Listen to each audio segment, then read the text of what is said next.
Boxing King Media here with Jack Catterall. Jack, we're literally just over 2 weeks away from fight week.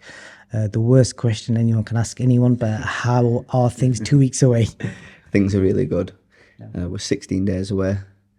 I'm excited. I'm in the last stages of camp now. Camp's coming into an end. Big sessions, big days. Last bits of sparring to do. But I'm in a good place physically, mentally, emotionally, and I'm excited. The scene at your little purple house just behind, is that where we normally kip at during camp? Yeah, that's where I get put to stay away from everyone when I'm being grumpy. No, I'm not grumpy, but this is Riley's purple den. Purple's a favourite colour, and it was a nice Christmas gift off Cameron Vong, but yeah, she loves it. Little den. Brilliant. So let's jump. I think the first thing we'll talk about is the face-off. It came out yesterday, the other day. I'm guessing you, your family, you all would have sat down and watched it. What did you make of it, and how did you think like you and Josh came across? You know what, I'll be dead honest, I've not watched it. I laugh because I said to Lauren, I said I've lived it, I don't have to watch it. You know, I've been isolated, I've been training, I've not really been going out anywhere. I come to the gym, I come back home, I'm comfortable being at home in training camp. I've had a lot of nice messages about it, the face-off. It was a funny one really, because we spent Monday, Tuesday together. We was up in Edinburgh Monday, Manchester Tuesday. We spent all of Wednesday morning in London together. I think by the time we filmed the face-off, we'd been 3 days together. We were sick of the sight of each other. So probably not as fiery as the first one we did for the first fight, but nonetheless, we got it done. You did. I said to, obviously, I spoke to Josh earlier today, and then one of the things I said to him was, I think when you guys got asked to shake hands at the end, most people, just the way, because the fight's been built, you would have expected Josh to say, no, I'm not shaking his hand. I don't think many people would have expected you to hold back. So do you want to kind of explain that? Yeah, you know what it is? Out of all the fights I've had, you've always shown that respect, but there's been a lot of back and forth, a lot of handbags over the years between me and Josh, and I'm preparing to fight him, and I've always shaked every opponent's hand, bar Josh's after the first fight. I've shaked every opponent's hand, but I've not liked the way he's carried himself, the things he's said, and for what he said and the way he's gone about stuff, like, why offer me a hand? It was a bit weird, so I declined, and listen, we may shake hands in the future, but we're 16 days away from having a fight, so that's what I'm looking forward to. Okay, that's I suppose that's understandable. I think I asked Josh, and he said at the end of the day, it's a fight, and he would just shook your hand no matter what. That's what he said. Yeah, and listen, that's fine, and if that's the way he wants to go about it, so be it. But the stuff he said and his energy for them couple of days, that's why I've always said he's the king of, like, what's the word? He's always contradicting himself. He says one thing, does the other. So then he's come with all these jibes, trying to grab me nipples, giving me crayons, being I say disrespectful. I couldn't care less, but don't try and offer me a hand after trying to give me a pack of crayons the day before. Like, make it make sense. Do you know what I mean? Do you think that might have been just some like banter? Yeah, that's fine. But if you're going down that direction, we love banter. We love taking the piss. You've been in our gym before. Everyone's taking the piss all day, but like the way he's gone about it, if you're gonna go down that line and try and take the piss and try and wind me up, don't break at the last hurdle on the face-off and try and shake me hand. Like, carry it through to the final bell. Well, you just touched on it there, touching nipples, and I actually brought this up with him as well. It's quite strange because it's been so much back and forth, but every time you come across each other, you're either grabbing his neck and he's holding onto your nipples. It's almost like you guys want to just get hold of each other. Yeah, I think we do. We can't wait to grab each other and smack each other, but nah. No Didi. The first the first one was he come for me nipples. I've shoved him off. He's tried to throw a punch. He missed. The second, I think that's the narrative that's been created. And listen, I'm enjoying it. It is what it is. He tried to pass me some crayons. He got a clip round the head. Give him a bit of a ringer, but it's all fun and games. It don't mean nothing really. What will be interesting will be the fight, and that's what we'll get spoke about. Indeed. So, and the guy that you're fighting, a guy that, on paper, he was the first British boxer to become the undisputed champion in the 4-belt era. And I asked him this as well. Do you think people have kind of forgotten that? And obviously, the same question to you as well. Do you think that's kind of been almost like not appreciated enough? Because that's pretty.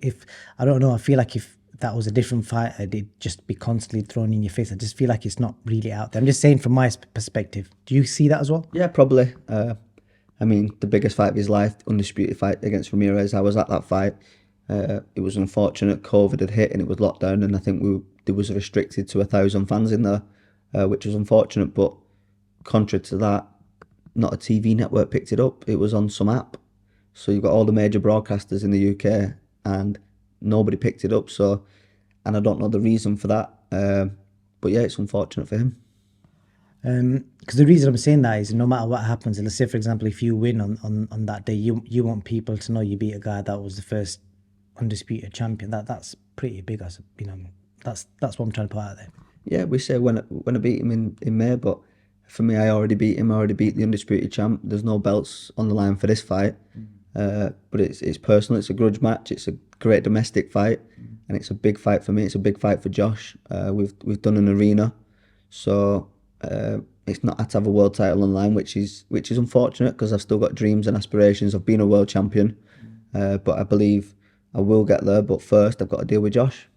And you know, from that face-off as well, I think one of the things you said, I picked up, you said, you know, he was cornered into this fight, and obviously he's given the same explanation a few times about, you know, how the previous fights didn't come through. But you know, when you say that, do you kind of see that the record he's got, the fighters he fought, the World Super Series, is that a sign of somebody who's avoiding fights? I wouldn't say Josh has avoided fights. He's found himself in a position where he reached the top of the mountain with Ramirez. I beat him after that. I think he's had a great career. I've always given him credit for that. He ran through the division, picked up all the belts. Credit to him. Had a lot of tough fights. He's a couple of years older than me now. I think he's touched the ceiling. I think I beat him. And then again, back to the contradiction. That was my last fight at 140.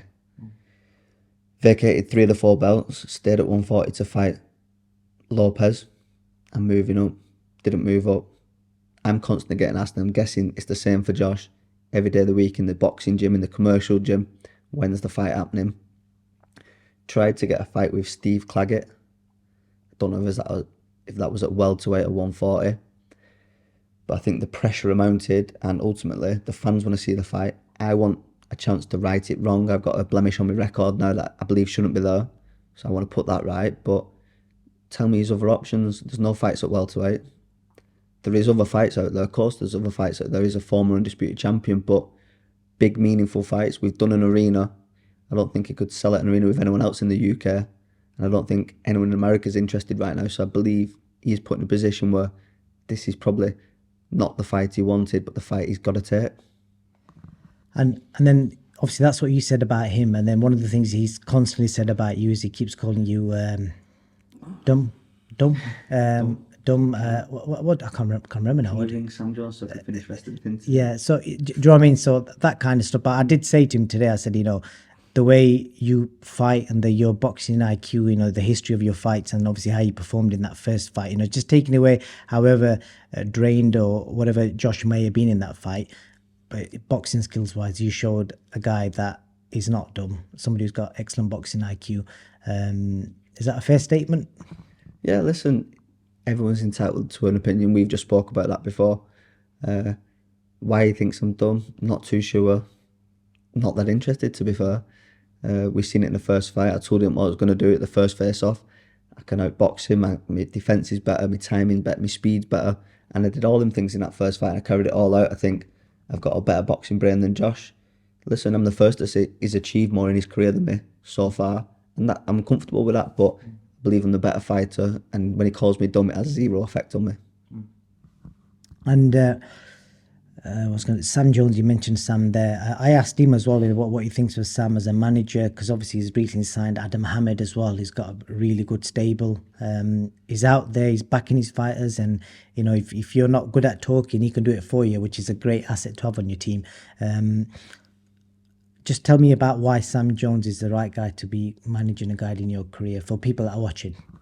Yeah, so I've had 2 fights with Sam now, but we've been working together for a year or so. Sam's great. We get on a personal level. I think his opinions, I say, respected, certainly listened to by people.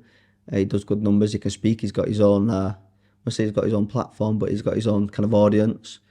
And we've just clicked. We've had 2 fights together. Things have been good. He's there when I need him. He leaves me alone when I need to be left alone. I can speak to him openly about anything. Nothing's uncomfortable to speak to him about. So I think we're doing a good job together. That sounds like a perfect match, that. And I just touched on Aadam Hamed there. I wanted to get your opinion. Obviously, he signed with Frank Warren recently, and I know he's joined your gym with Jamie Moore. I know you guys have been doing some rounds. Obviously, there's mixed opinion. People out there are just curious, because we didn't get to see a lot of him in that first fight. You've shared rounds with the kid, so you at world level with young gun Aadam Hamed. Can you honestly tell us, how good is he, and what can the fans expect? I think we'll only know in time when he gets to these exciting fights, these meaningful fights. But from what I've seen and what I've experienced being in the ring, I'm excited. He's been in the gym now a number of weeks. He's settled in. I think he feels comfortable in the environment. He's a southpaw like myself. We've shared some rounds together. Hits very hard, flashy footwork, and he's got the work ethic, and he's saying all right things and doing the right things. So I'm excited to follow his journey and see him put the work in and see him reap the rewards. For somebody like him who, realistically speaking, his dad did so much in boxing, he doesn't need to fight, but he wants to fight. How do you kind of see that as a watching him in the gym grinding every way? Do you kind of respect the motivation he has going into the gym every day? Yeah, you respect any fighter, and it's a compliment to Adam. Listen, I don't know Adam's personal situation, whether he has to get out of bed and come to the gym every day and put in the work and be tired every day, back and forth to the gym. Like, who knows? But it's a compliment to him. He wants to do it, which shows you one thing. He's turning up every day. He's in the gym. He's learning. He's dedicated. He's disciplined. And I think he's got a perfect team, like we've spoke about with Sam. I've been with Jamie and Nigel now since like 2017, and they've been great for me. And I know their knowledge and experience can be passed on to a lot of fighters. And I think as long as Adam listens and he does things as he should do with his manager and his trainers, he's just got a promotional deal. So it's really there for him now on a plate, and it's down to Adam now to put the work in and get to where he needs to be. The last one, Adam, how does he compare to, because you will have seen Campbell Hatton's career, Conor Benn's career, Chris Eubank's career. There's going to be comparisons made. Where does he kind of sit with, obviously they started off maybe 3 years earlier or so age-wise, but where does he kind of sit with, the way he is in the ring? Because fans are curious because they want to see this, because we're not going to see it for a few weeks till he steps in the ring. Listen, I want to see it as well. I followed Chris Eubank, Conor Benn, Campbell Hatton, and I don't like to compare them against each other in their own right. They're all individual fighters, and they're never going to be the same fighters as the parents. But again, I'm just excited for him. I don't know what he's capable of. I've seen his first fight. I've seen him in the gym now, and it's time now to get these opponents to start picking away and start building up that ladder and see where he can get to. Wicked stuff. And just wrapping up, Tyson Fury versus Usyk is next week. You don't need to go into great detail, but right now you've seen pictures of them both today. Have you seen the picture? I'll show it to you quickly. So they both released pictures of themselves today. Just gives you an idea. So that's probably that's Usyk and that's Fury. So when you're looking at that, what are you thinking? So they both look bang up for it. They both look well. I'm excited, and I've said it before. You always back your own. Well, I certainly do. He's only 30-40 miles up the road from here in Morecambe, but I'm excited. And listen, anything can happen. It's heavyweight boxing. Two great champions. May the best man win. I'm supporting Tyson Fury, but anything can happen. And this one-word answers in the 5v5. Hamza Sheeraz, Ammo Williams. Hamza Sheeraz. Nick Ball, Raymond Ford. Raymond Ford. Wilder versus Zhang.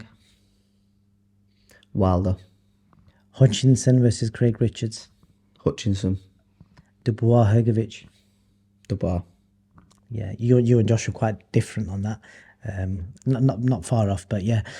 Jack, appreciate your time, mate. Anything else before you head off into the last 2 weeks of your camp? No, again, I've been pretty quiet. I've not seen many people. It's been a long training camp. I've put a lot of work in. Lauren's been doing all the tickets, so that's been taking up all their time. But I'm just very grateful for the support from my family, my friends, everybody tuning in. I've put a lot of work into this camp, and I'm excited to turn up May 25th and put on a great night of fighting for you all. Brilliant. You're going to go back into your den now, yep. Back into my purple den, but you have to say the password. All right. Jack Catterall, thank you for your time. Thank you.